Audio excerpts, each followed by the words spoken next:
எனக்கு அருமையானவர்களே, மறுபடியும் ஆண்டவராய் இயேசு கிறிஸ்துவின் இனிய நாமத்தில் இந்த செய்தியின் மூலமாக உங்களுக்கு என் வாழ்த்துக்களை தெரிவிப்பதில் மகிழ்ச்சி அடைகிறேன்.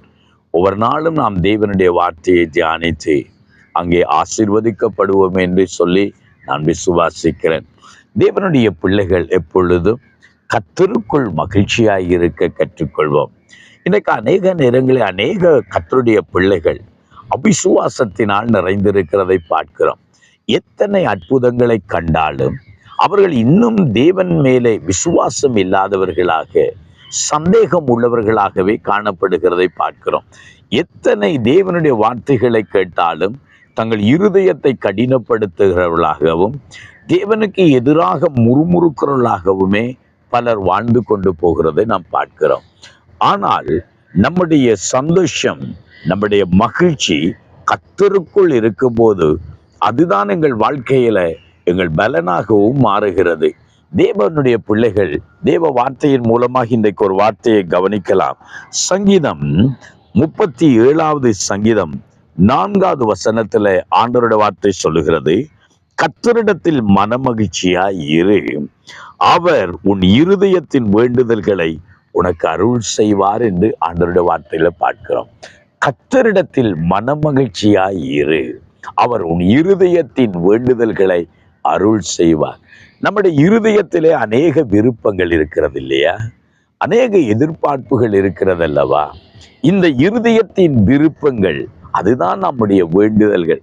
ஆண்டவர் இப்படி செய்தால் நல்லதா இருக்கும் என்று சில வேளைகளில் நாம் வாயை திறந்து சொல்லாவிட்டாலும் நம்மளோட மனசில் ஒரு ஆசை இருக்கும், மனசில் ஒரு ஏக்கம் இருக்கும்.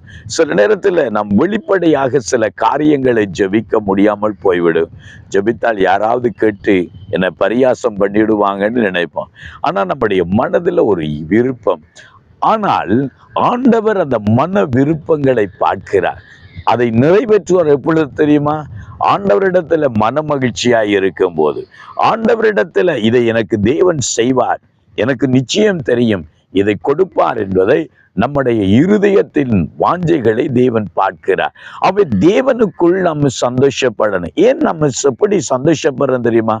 என்னை தேவன் இது மட்டும் நடத்தி கொண்டு வருகிறார், இது மட்டும் என்னை ஆசீர்வதித்து வருகிறார், இது மட்டும் நன்மை செய்து வருகிறார் என்ற ஒரு ஆசை.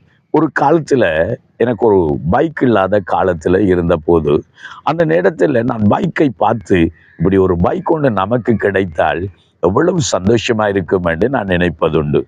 அந்த நாட்களில் ஒரு புதிதாக வந்த ஒரு மோட்டார் பைக் கடை திறப்பு விழா செய்தார்கள்.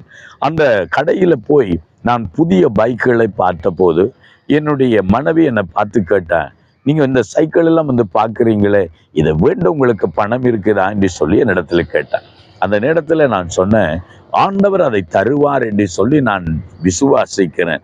நான் ஆண்டவர் எனக்கு தருவார் என்ற இது மட்டும் தேவன் எனக்கு கைவிடலை, இது மட்டும் நான் அவரிடத்தில் கேட்டதெல்லாம் கொடுக்கிறார், ஆண்டவர் அதை செய்வார். நான் அதுக்காக விண்ணப்பிக்க இல்லை, ஆனால் என்னுடைய மனதுக்குள் ஒரு விருப்பம், ஆண்டவர் அதை எனக்கு கொடுப்பார் என்று சொல்லி சில மாதங்களுக்குள்ளேயே அந்த பைக் எனக்கு கிடைக்க ஆண்டவர் உதவி செய்தார்.